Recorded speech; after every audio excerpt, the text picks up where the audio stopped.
Hello, I'm Jared Taylor with American Renaissance. Big Tech doesn't want anybody watching my videos. If you like this one, please send the link to your friends.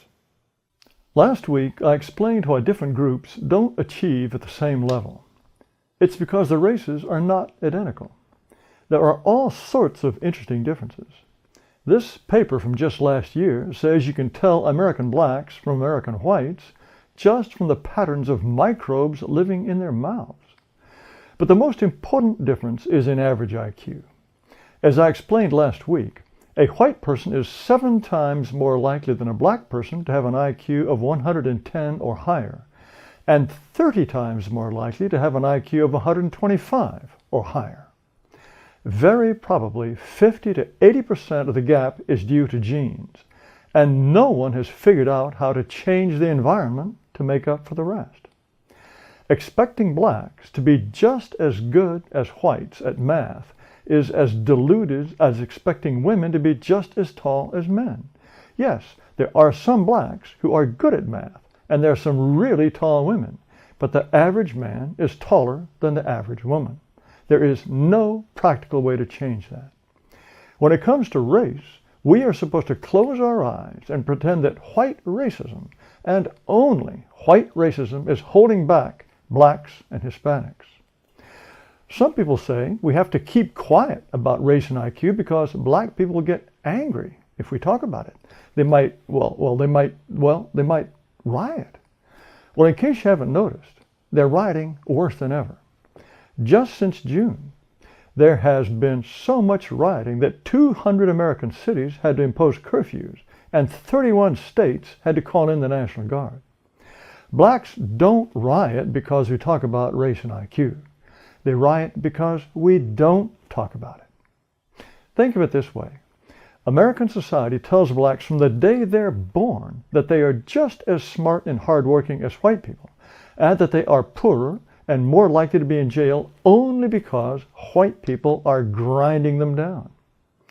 The very man who's on his way to the White House says that rooting out systemic racism is the moral obligation of our time. Wow, white people must be pretty awful. How could you help but hate white people if everyone from the president on down tells you that white people are cheating you and hurting you every single day? White people are doing violence against you just by staying silent.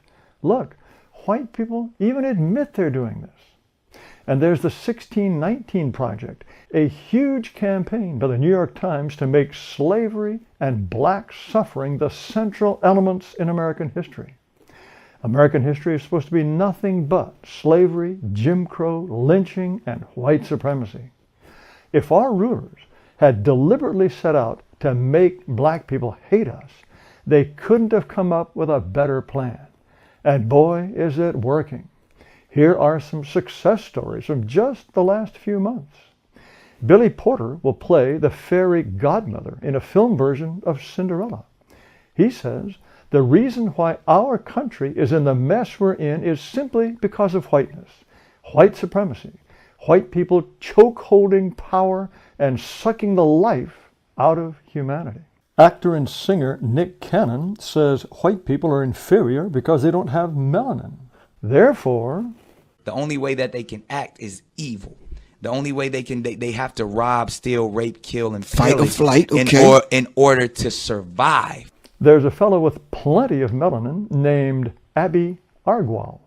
He works for this guy, Senator Ed Markey of Massachusetts, and he tweeted, but later removed, the following message.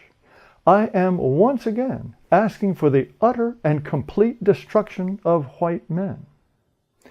Nalia Weber went to Columbia University and runs a nonprofit that gets money from the Schott Foundation, the Kellogg Foundation, and other fancy places. At this website, she wrote about white people reveling in their state-sanctioned depravity, snuffing out black life with no consequences. And she complained that white children are raised from infancy to violate black bodies with no remorse or accountability. She claims to be an expert in child education. Here is a wanted poster put up by a black group. wanted for crimes against this community. If seen, do not engage. Karen Attia is a 34-year-old black woman who has spent her life battling white supremacy, all the way through Columbia and a Fulbright scholarship. And she now decides what goes on the op-ed page of the Washington Post. In June, she tweeted, and then removed, some of the things she doesn't like about white women. And then, as you can see at the bottom, she added, white women are lucky that we are just calling them Karens and not calling for revenge. This guy, Tamar Bishop, is doing her work for her. He beat a white woman bloody and unconscious, breaking her nose and several of her teeth. Then he raped her. As he explained, she was a white girl. She deserved it because us minorities have been through slavery. Javon Hatchett went out and found a white man and stabbed him 7 times because he thinks white people are evil. When police caught him and locked him up, he beat his white cellmate to death, this guy here, because he hates white people. And all this just since June. If you go back a few years, you'll find the case of 4 black Vanderbilt football players who gang raped a white co-ed. Afterwards, this one, Corey Beatty, urinated on her face and said, "That's for 400 years of slavery, you bitch." They hate us because we teach them to.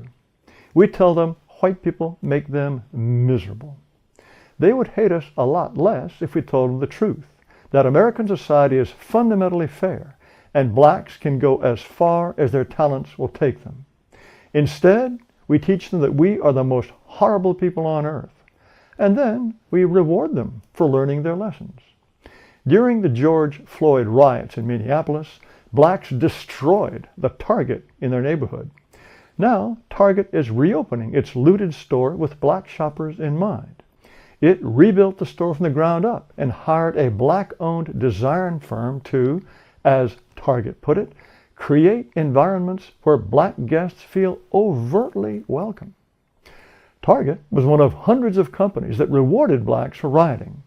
As U.S. News reported just a few weeks after the riots began, corporations pledge $1.7 billion to address racism injustice. I'm sure it's well over $2 billion by now, maybe $3 billion. But that's nothing new. Last year, Intel announced the company also committed $300 million to support this goal and accelerate diversity and inclusion. Universities do the same.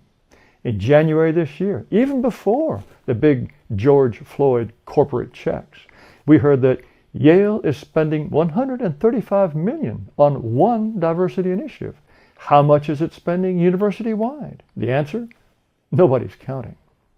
And money is only part of it. Inside Higher Ed is a prestigious website. Just last Friday, it published this article on education reform called Dismantling the Master's House. After universities are dismantled, we will build them back with Afrofuturism. Afrofuturism is a combination of imagination, liberation, and dreams of what is possible in a future that is not dominated by black cultural death and slavery.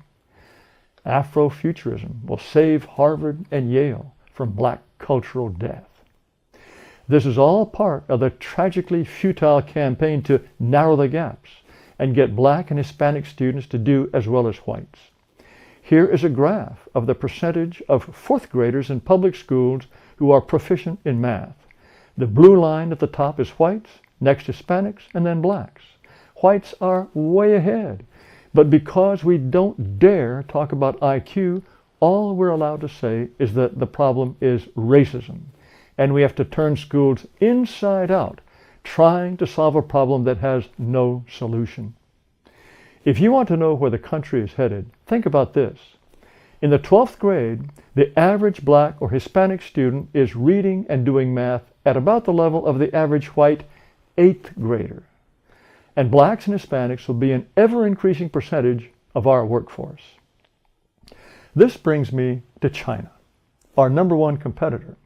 China doesn't have a lot of blacks and Hispanics. It doesn't have race riots. It's not spending billions on diversity. It isn't trying to turn unteachable Somalis and Hondurans into anesthesiologists. All the billions and all the incredible moral energy we spend on racial goose chases, the Chinese have used to build their country. Look at this comparison by the IMF of the sizes of our two economies. In 1980, just 40 years ago, China's economy was 1/9 the size of ours. It zoomed past us 5 years ago and is set to just keep sailing ahead. Look up the longest bridges in the world. 4 out of the top 5 are in China, and the 5th is in Thailand. China has built a national network of high-speed trains. There is nothing like this thing in the United States. The colored lines on this map are high-speed rail with trains that go up to 200 miles an hour. China has more miles of high-speed rail than all the other countries in the world combined. And every one of those miles went into service just in the last 15 years. Is that because China neglected air travel? Nope. It has the biggest domestic air travel market in the world and has plans to build 200 more airports in the next 15 years. But we'll sell them the planes, right? Good luck trying. China has just introduced the C919, a direct competitor with Boeing and Airbus.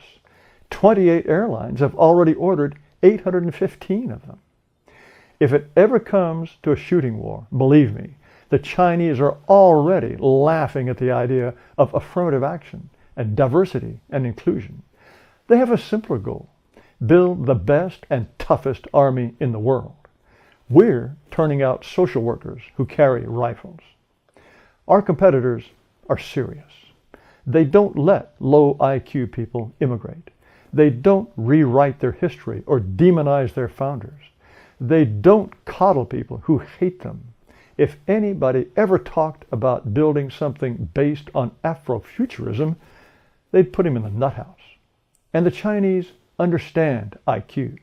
The Beijing Genomics Institute is leading the hunt for the genes associated with intelligence. And when they find them, the Chinese will use genetic engineering to make sure their people are as smart as possible. We can't compete with China while we are bound and gagged and hobbled by terrible taboos about race. Pretty soon, we won't be able to compete with, well, heck, Brazil. And that's why this is a taboo that could wreck our country. Thanks for watching. Please subscribe to this video channel.